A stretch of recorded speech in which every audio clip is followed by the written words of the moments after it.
In the time of caravans and call to prayer, most men slept until the sun forced them awake. They believed rest was the only mercy after a hard life. This is the story of one man who learned otherwise. His name was Suleiman. He was broke, he was tired, and he was invisible to the world. But he found a secret hidden in the hour before Fajr, a secret that needed no luck, no magic, only that he rise while the rest of the world slept. The hunger Suleiman lived in a small mud house on the edge of a market town. Every night he slept hungry. Every morning he woke to nothing. He carried loads for merchants, swept stables, and the coins he earned barely bought a loaf of bread. He watched the wealthy traders pass in fine cloth, and he wondered, what do they have that I don't? He wasn't lazy, he wasn't foolish. He was simply trapped, and he believed his poverty was written for him, unchangeable as fate. The hunger was bearable, the invisibility was not. One evening, an old trader's cart broke a wheel near Suleiman's home. Suleiman helped him fix it, and the old man offered him bread and a place by the fire. As they sat, the old man didn't speak of luck. He spoke of time. Allah gives the same daylight to the king and to you, he said. But the man who rises in the hour before Fajr, the hour the Prophet, peace be upon him, called blessed, that man lives his day twice. Suleiman didn't understand. What good is the dark? The old man only smiled and went to sleep. But the words stayed with Suleiman through the night. He decided to test it. That night he slept early, afraid of the cold, of the dark, but more afraid of staying the same.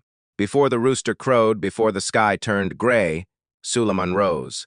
His body begged him to stay under his blanket. He got up anyway. He made his way to the well-performed wudu with water that stung like ice, and prayed Fajr alone in the stillness. No noise, no one to judge him. For the first time in years he felt peace. After his prayer, he sat by the river and simply watched it flow. He walked through the sleeping market, and in that silence, his mind worked differently.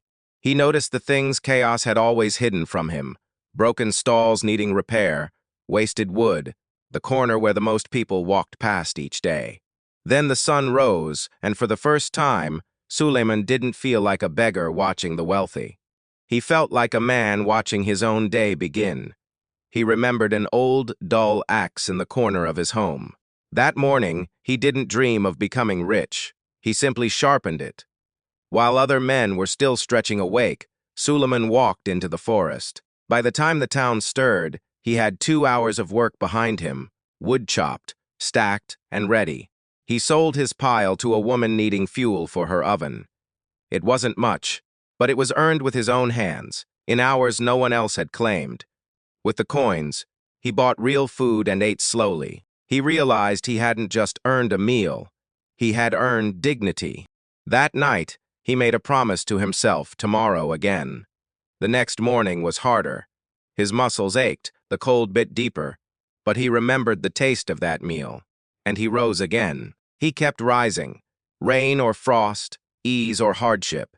He didn't miss his hour before dawn. Slowly, the coins became savings. The savings became a second axe, then a helper, a boy as poor as he once was. His wood reached the market before anyone else's. Merchants began seeking him out instead of waiting for slower sellers. He was no longer invisible. People knew his name. But Suleiman knew the truth. They didn't respect him. They respected the man who rose before them. Comfort came, but comfort wasn't enough. He learned of a town 2 days' journey away, with no trees of its own, where wood sold for triple the price. He hired strong men, paid them fairly, and led a loaded caravan across the distance. The journey was hard, but the town welcomed him. They had been freezing, and his wood was a mercy to them. He returned home with more wealth than he had seen in his life. Still, he didn't stop. He built a warehouse so the wood would never rot in rain. He hired more hands, and every single one of them rose with him before Fajr, not because he forced them, but because he had built a culture around a single, simple habit. His own work changed too.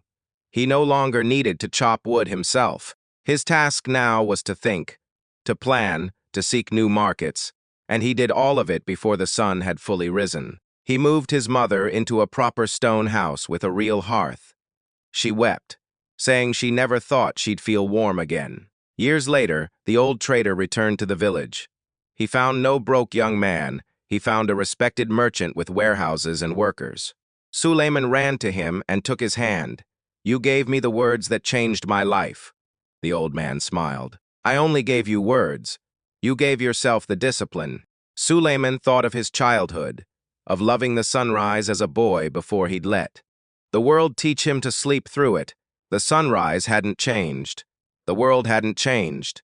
He had changed, and he had stopped treating the early hour as a punishment and started treating it as a gift. Allah had simply been waiting for him to accept. He taught his workers the same principle. The first hour is yours. No customers, no debts, no noise, only you and the one who created you. While others slept, his men planned. While others complained of the cold, his men had already lit the fire. They weren't smarter than their competitors. They simply started earlier, and they began each day already turned toward their Lord before they turned toward their work. Suleiman became the wealthiest man in the region, not through genius, but through mastering the 1 hour most men waste.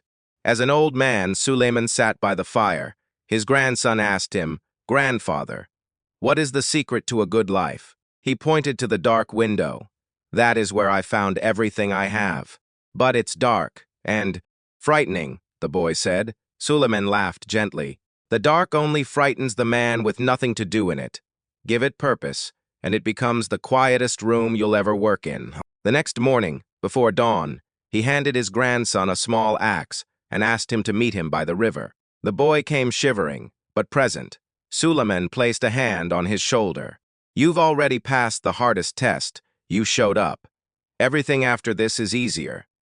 The habit passed from his grandson to the next generation, and the one after that. The village eventually forgot the exact details: the axe, the warehouse, the caravan. What remained was the idea that an hour seized in devotion and discipline is worth more than any gold it later buys. It was never magic. It was a choice, made quietly, before the world was awake enough to talk him out of it. The world is still loud today. It is still distracting. But for a few hours before dawn, it remains silent. Waiting, the question was never whether dentes and a. Suleiman had talent or luck. The question was only ever, what would he do with the silence? If this story moved you, subscribe to Site of Fortitude Stories of Strength every week. Tell us in the comments, what time do you rise? Are you seizing the hour before dawn? The world can wait. Your morning starts now.